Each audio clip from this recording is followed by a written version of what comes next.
एक काम करो बेटा सारे बच्चे, ये क्वेश्चन नंबर 5 नोट डाउन करो, अच्छे से लिखो तो इसको प्रूव करते हैं। अब देखना बेटा, सीन ये है कि क्वेश्चन में इस तरह कह रहा है कि so that if the diagonal of the quadrilateral, quadrilateral कोई बना हुआ है बेटा, तो क्वाड्रिलेटरल क्या होता है, कोई भी फिगर जो चार साइड से क्लोज फिगर होता है वो क्वाड्रिलेटरल होता है बेटा। तो वो कहता है कि एक ऐसा प्रूव करो कि अगर डायगोनल क्वाड्रिलेटरल के इक्वल हैं, अगर बेटा डायगोनल क्वाड्रिलेटरल के पहले से गिवन है कि इक्वल है एंड वो बाइसेक्ट कर रहे हैं, बाइसेक्ट का मीनिंग होता है बेटा आधा आधा करना, ठीक है, हाफ कर रहे हैं एट राइट एंगल्स 90 डिग्री पे, तो प्रूव करो कि ये जो क्वाड्रिलेटरल है वो स्क्वायर है। तो मैं पहले तो एक डायग्राम बना लेता हूँ। पहले तो बच्चा मैंने एक साइड में डायग्राम बना लिया, एक ये सारे बच्चे डायग्राम बना लेंगे, एक स्क्वायर बना लेंगे, ठीक है। बनाने के बाद में इसका कुछ भी नाम लिख दो बेटा, चलो ऐसे नाम लिख दिया ABCD। इसके डायगोनल बनाने हैं तो A से C को कनेक्ट कर दो और D से बेटा B को कनेक्ट कर दो। इतना काम तो बड़ा आसान है। क्वेश्चन में गिवन क्या क्या है, एक तो ये गिवन है कि जो AC है वो BD के इक्वल है, एक ये चीज गिवन है। एक और इन्फॉर्मेशन गिवन है बेटा कुछ, ये जो बाइसेक्ट ईच अदर कर रहे हैं ये 90 डिग्री पे बाइसेक्ट ईच अदर कर रहे हैं बेटा। हर जगह एंगल कितना है इनका 90 90 90 है, हर जगह 90 है, ठीक है। हर जगह का मतलब यहाँ पे जो डायगोनल है वो 90 90 पे इंटरसेक्ट कर रहे हैं एक दूसरे को।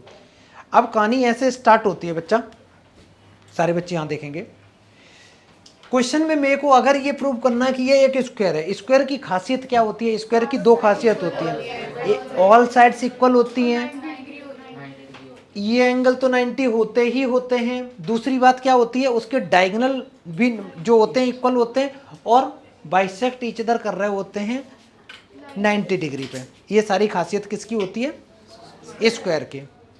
तो मैं एक काम करता हूँ, एक ट्रायंगल ले रहा हूँ बेटा AOB और एक ट्रायंगल ले रहा हूँ COD। मैं क्या ले रहा हूँ, in triangle AOB and triangle COD। जितनी लेंथ बेटा A से O होगी उतनी ही O से C होगी, क्योंकि ये डायगोनल बाइसेक्ट ईच अदर कर रहे होते हैं। तो ये वाले की लेंथ इसके इक्वल होगी बेटा, होगी। अच्छा, और जितना ये होगा उतना ही ये वाला होगा तुम्हारा, और ये बाइसेक्ट भी कर रहे हैं और इनकी जो लेंथ है वो पहले से इक्वल है। लेंथ का मतलब जो डायगोनल है बेटा वो ही इक्वल है, इसका मतलब ये लेंथ इसके इक्वल भी होगी, ये इसके इक्वल भी होगी। समझ में आ रहा है लॉजिक? अच्छा, तो मैं यहाँ से ये लिख सकता हूँ कि जितनी भी लेंथ बेटा A से O होगी उतनी ही लेंथ तुम्हारी C से O होगी। किसी को कोई दिक्कत? और ये क्वेश्चन में गिवन है, ये क्वेश्चन में गिवन है। आगे जितनी लेंथ बेटा O से B होगी उतनी ही लेंथ तुम्हारी O से D होगी। ये भी क्वेश्चन में गिवन है, ये गिवन हो गया। मैं इस ट्रायंगल की अगर बात करूं, देख लो बेटा एक बार, मैं एक बोलना नहीं, सिर्फ चुपचाप ध्यान से सुनना है चीज़ों को। एक मैं ऊपर वाला ट्रायंगल ले रहा हूं और एक बेटा मैं नीचे वाला ट्रायंगल ले रहा हूं। और मैं ये क्वेश्चन बार बार होमवर्क में दे रहा हूं तो करके आने हैं। ये एग्जाम में तभी कर पाओगे जब तुमने 2-3 बार प्रैक्टिस करी होगी, कौन से ट्रायंगल लेने हैं, क्या करना है, प्रोसीजर होता है पूरा। ऊपर वाला ट्रायंगल और नीचे वाले में 2 ट्रायंगल लिए बेटा, ये वाला जो एंगल है और ये एंगल आपस में इक्वल होंगे कि नहीं? ये वर्टिकली अपोजिट एंगल होते हैं, ठीक है। तो मैं कैसे लिखूंगा, मैं लिखूंगा angle AOB equal to angle COD और आगे लिख दो vertically opposite angle, vertically opposite angle.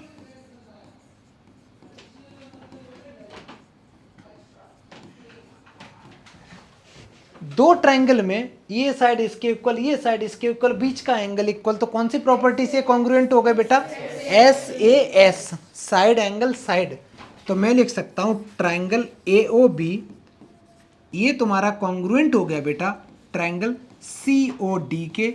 कौन सी प्रॉपर्टी लगा दी बेटा? By side angle side congruency,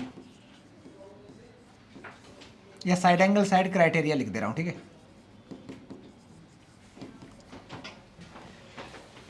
अब ध्यान से सुनना, ये चीज़ें हम लोग कर क्यों रहे थे, करना क्या चाह रहे हैं इस क्वेश्चन के साथ, हम लोग सिर्फ यही तो करना चाह रहे हैं कि इसकी चारों साइडें उसकी लेंथ इक्वल दिखा दें, है ना बेटा।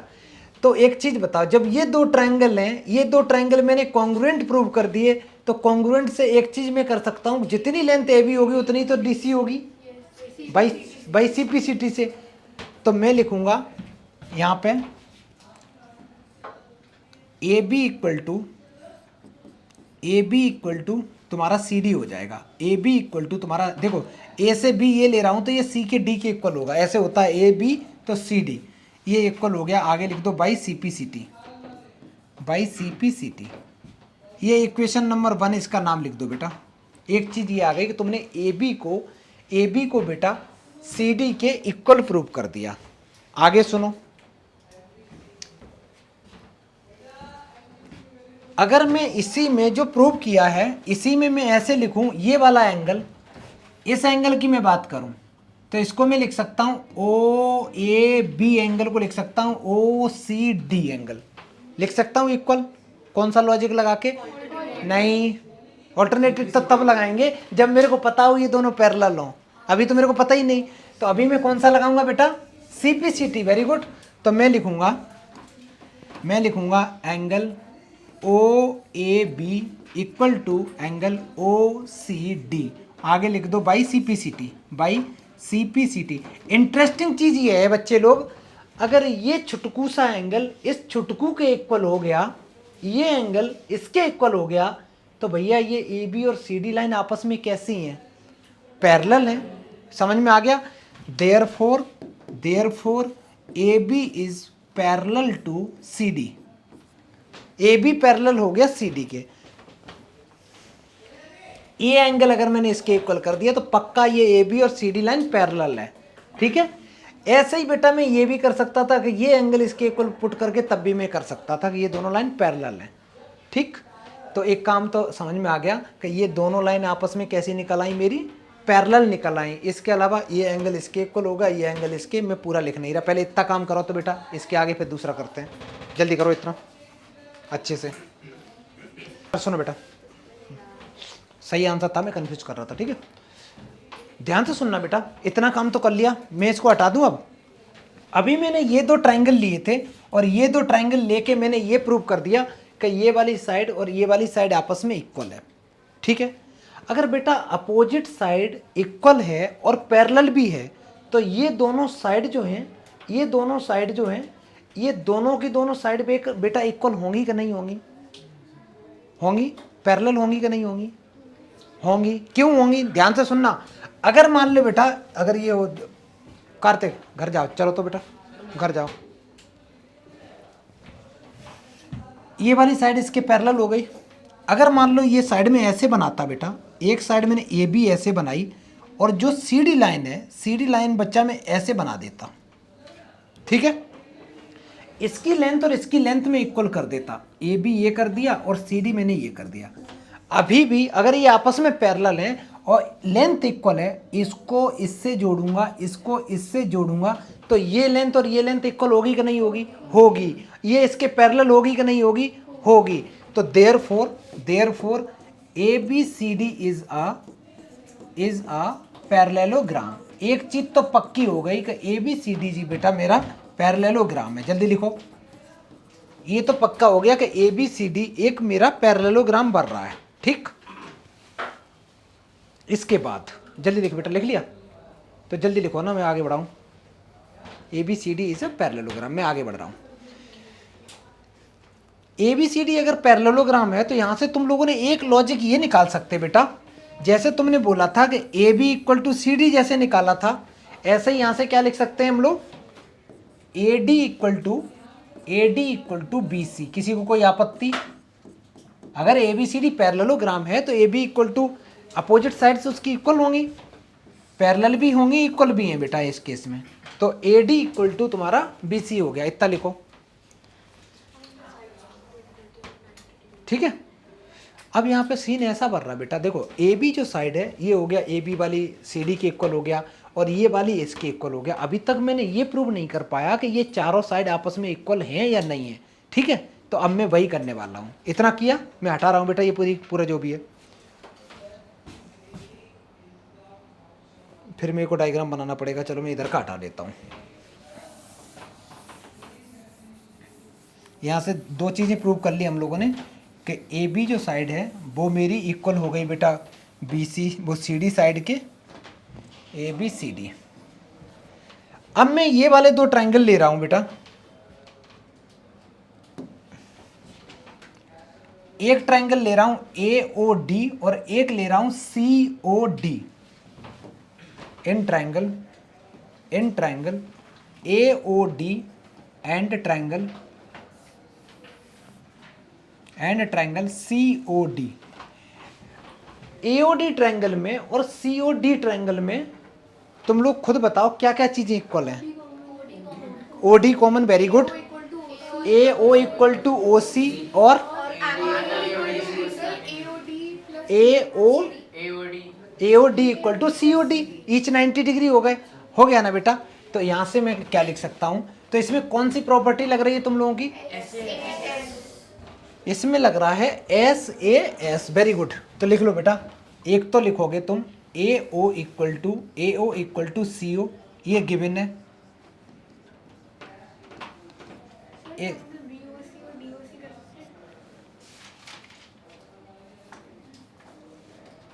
बेटा कौन से दो ट्रायंगल ले रहे हैं हम लोग?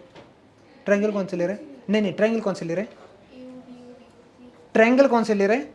ए ओ और डी ओ सी ले रहे हैं ना। तो उसमें ये आ रहा है क्या बेटा? ये नहीं आ रहा ना। तो ये नहीं आ रहा तो हम वो वाला नहीं लेंगे, ठीक है। हम सिर्फ इन दोनों में जो जो आ रहे हैं वही लेंगे। तो कैसे लिखूंगा? इसमें लिखूंगा बेटा angle A O D equal to angle C O D, each 90 degree हो गए, ईच 90 डिग्री हो गया बेटा। एक चीज और थी, O D equal to O D बेटा कॉमन है, तो हम लोग लगा सकते हैं ट्रायंगल ए ओ डी मेरा कॉन्ग्रुएंट हो गया बेटा ट्रायंगल सी ओ डी के। कौन सी प्रॉपर्टी से हुआ बेटा? एस, साथ साथ लिख लो बेटा जल्दी से, साथ साथ इसको लिख लो, एस ए एस क्राइटेरिया लगा के ये प्रूव हो गया। जैसे ही तुमने ये प्रूव किया तो यहां से कुछ लिख सकते हो। क्या लिख सकते हो? A D equal to C D आ गया बेटा, है ना। तो यहां से मेरे पास आ गया A D equal to C D आ गया बेटा by C P C T. अच्छा एक चीज और बताएं, एक चीज और आ गई बेटा, ये ट्रायंगल और ये ट्रायंगल अगर कॉन्ग्रुएंट है तो ये छोटा सा एंगल इस छोटे से एंगल के इक्वल होगा कि नहीं होगा? ये एंगल इसके इक्वल होगा बेटा, ये इसके इक्वल हो जाएगा, ये एंगल इसके इक्वल हो जाएगा ना। अगर मैं लिखना चाहूं तो एंगल जो होगा ना, चलो मैं लिख नहीं रहा उसको, ये लिख दो। अब तुम बताओ फ्रॉम, इसको इक्वेशन नंबर 3 नाम लिख दो बेटा इसका। तो अब लिखो फ्रॉम इक्वेशन 1 2 एंड 3। 1 2 तो पहले ही लिख चुके थे। A B equal to C D आ चुका था, A D equal to D C आ चुका है और A D equal to B C आ चुका है। इसका मतलब क्या है? सारे इक्वल हो गए। तो मैं लिख सकता हूं बेटा A B equal to B C equal to C D equal to D A. एक चीज तो मैंने प्रूव कर दी कि ये जो क्वाड्रिलेटरल था उसकी सारी की सारी साइड इक्वल हो गई। वो हो जाएगा ना, हो जाएगा बेटा, अभी रुको, पहले इतना करो। एक चीज तो प्रूव हो गई कि सारी की सारी जो साइड है वो मेरी प्रूव हो गई कि इक्वल है। कर लो बेटा, सुनो बेटा ध्यान से सुनना, इतना कर लिया। अब तुम लोगों का टारगेट क्या है? टारगेट भूल जाते, दिक्कत तो यही है ना, फिर कुछ भी फेंक रहे होते हैं। टारगेट ये 90 डिग्री प्रूव करना। अगर 90 मेरे को प्रूव करना है, पैरेललोग्राम है, अगर बेटा ये साइड और ये साइड पैरेलल है, ध्यान से सुनना, अगर ये साइड और ये साइड पैरेलल है तो ये एंगल और ये एंगल का सम कितना आना चाहिए? 180। अगर बेटा ये साइड और ये साइड पैरेलल है तो ये एंगल और इस एंगल का सम कितना आना चाहिए? 180। यही तो होता है। ये कौन सा एंगल है? को इंटीरियर एंगल है। तो मेरे को सिर्फ और सिर्फ ये प्रूव कर देना है कि ये दो एंगल का सम जो है, पहले मैं 180 प्रूव कर दूं, फिर एक एंगल निकल जाएगा मेरा 90 के इक्वल। अब कैसे करूंगा ध्यान से सुनना। इतना कर लिया, मैं इसको हटाऊं थोड़ा सा, इसको हटाने के बाद में मैं हटा दिया ये सारा का सारा। एक चीज तो प्रूव हो गई बेटा कि ऑल साइड्स इसकी इक्वल है, ऑल साइड्स इसकी इक्वल है। मैं एक ट्रायंगल ले रहा हूँ, यहाँ पे हटा के दोबारा लिखूंगा ट्रायंगल। तुम लोगों का ट्रायंगल में शेडेड रीजन मत बनाना बेटा, ठीक है। कोई भी बच्चा शेडेड रीजन बनाओगे तो वो बार बार चेंज करना पड़ जाएगा, ठीक है। स्क्वायर मेरे पास कुछ ऐसा था,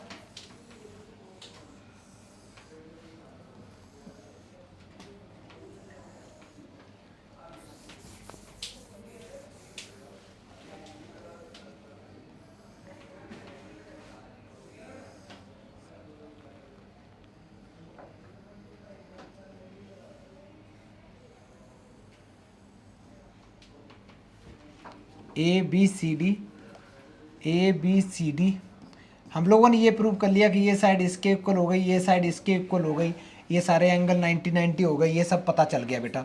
एक काम करते हैं, अब नेक्स्ट स्टेप में मैं ये दो ट्रायंगल ले रहा हूँ, इन ट्रायंगल एक ले रहा हूँ बेटा ए डी सी, ये वाला ट्रायंगल, मैं इसका कलर चेंज कर दे रहा हूँ, ए डी सी ट्रायंगल ले रहा हूँ मैं एक, और एक ट्रायंगल में ले रहा हूं बेटा इसके बगल में ये वाला triangle B C D triangle ले रहा हूं, पूरा बड़ा सा बी सी डी ट्रायंगल ले रहा हूं, ठीक है।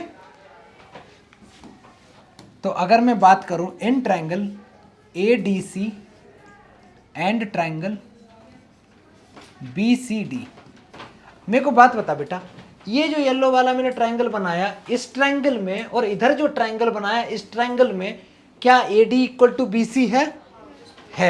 तो मैं लिखूंगा A D equal to B C. क्यों? अभी गरम गरम प्रूव किया, तो क्या लिख दो, प्रूव्ड एबव लिख दो, ऐसे मान लिख देना, गरम गरम प्रूव किया, प्रूव्ड एबव, ठीक है। अच्छा, एक तो ये हो गया। अभी बेटा डी सी दोनों में क्या है, कॉमन है, तो D C equal to D C बेटा कॉमन है, ये तो कॉमन हो गया। एक चीज और, जितना AC है उतना ही BD है, जितना AC है उतना ही BD है, क्योंकि क्वेश्चन में गिवन है कि इसके डायगोनल इक्वल है। तो मैं क्या लिखूंगा, AC इक्वल टू BD लिखूंगा बेटा, AC इक्वल टू BD, ये क्या है, ये गिवन है क्वेश्चन में बेटा। कौन सी प्रॉपर्टी से ये कॉन्ग्रुएंट हो गए, तो ADC is congruent to triangle BCD, कौन सी प्रॉपर्टी लगा दी भाई, SSS। समझ में आया कि नहीं? जैसे ही तुमने ये प्रॉपर्टी लगाई, एक सेकंड सुन लो छोटू, जैसे ही प्रॉपर्टी लगाई तो भैया ये बता यार, ये वाला ट्रायंगल और ये वाला ट्रायंगल आपस में अगर दोनों के दोनों कॉन्ग्रुएंट हैं तो ये वाला एंगल और ये वाले एंगल आपस में कैसे होंगे, इक्वल होंगे। मैं जानबूझ के 90 की तरह बना रहा हूँ, हालांकि ये नहीं बनाना चाहिए मेरे को, लेकिन ये पता है ये एंगल और ये एंगल आपस में कैसे होंगे, इक्वल होंगे। तो मैं लिख सकता हूँ angle ADC equal to angle BCD, ये हो गया BCD, इतना हो गया। अब फिर से आना बेटा, फिर से एक सेकंड बस, क्वेश्चन खत्म है। तुमने ये प्रूव कर लिया कि ये एंगल दोनों इक्वल हैं। बेटा एक बात बता, AD वाली लाइन और BC वाली लाइन आपस में कैसी है, पैरेलल हैं। अगर ये दोनों पैरेलल हैं तो इनका सम कैसे आएगा, तो मैं लिखूंगा AB, ऐसे लिखूंगा अच्छे से, angle ADC plus angle BCD equal to 180 degree को इंटीरियर एंगल लिख दो, को इंटीरियर एंगल हो गया बेटा। अच्छा, BCD की जगह बेटा ADC लिख सकते कि नहीं ऊपर से, तो ये BCD की जगह बेटा ADC लिख सकते हो, क्योंकि अभी अभी तुमने प्रूव किया है ऊपर। तो यहाँ से ये हो गया 2 times angle ADC equal to 180, यहाँ से बेटा एंगल ADC निकालो, ADC equal to 90 is the correct answer. किसी को कोई दिक्कत? अब जैसे ही तुमने ये प्रूव किया 90, तो ये भी हो गया 90, ये भी 90, सारे 90 हो गए। समझ में आ गया? Therefore it is a square है, ठीक है। Hence proved. करो बेटा, बहुत बढ़िया, करो जल्दी करो बेटा।